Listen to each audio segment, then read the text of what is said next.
the 1970s, the Pittsburgh Steelers defensive line was known as the Steel Curtain. As a unit, they helped the Steelers win 4 Super Bowls, and as individuals, they attracted thousands of loyal followers.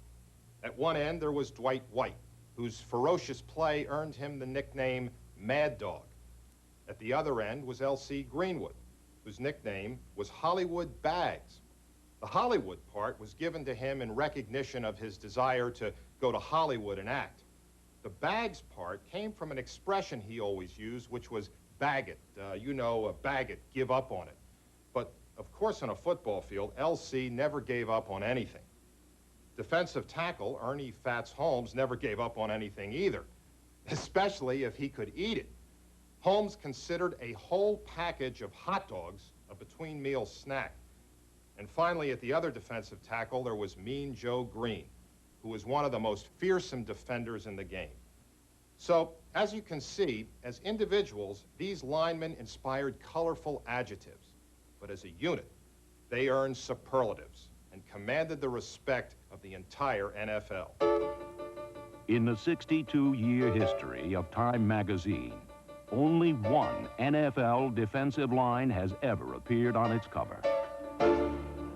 The Steel Curtain. A half a ton of trouble. In Pittsburgh, these 4 men were living legends. On Sunday afternoons, they were living hell.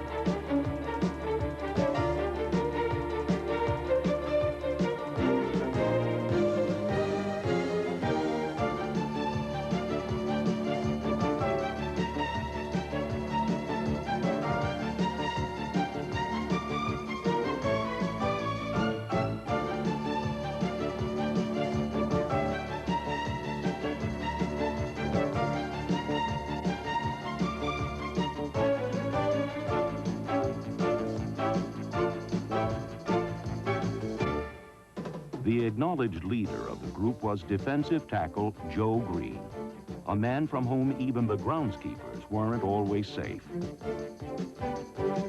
He was an extraordinarily emotional person his first few years.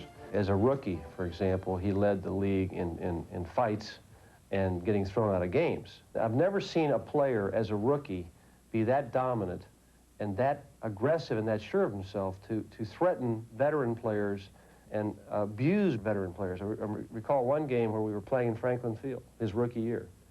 He had hurt 3 of their guards. I mean, they were gone, out of the game. And finally, the 4th guard that they'd put in held him, and he went to the official and he said, look, I'm not playing, that's it, the game's over. He told the officials in the 4th quarter the game was over. They said, the game isn't over, get off the field. And he wouldn't get off the field. He went and took the football, and the fans started to understand that something extraordinary was happening. I mean, this rookie was doing something, and he took the football and threw it into the 2nd tier, which you couldn't do. I mean, you could take anybody, you could take Bradshaw and let him stand there all day, and he couldn't throw it in the 2nd tier.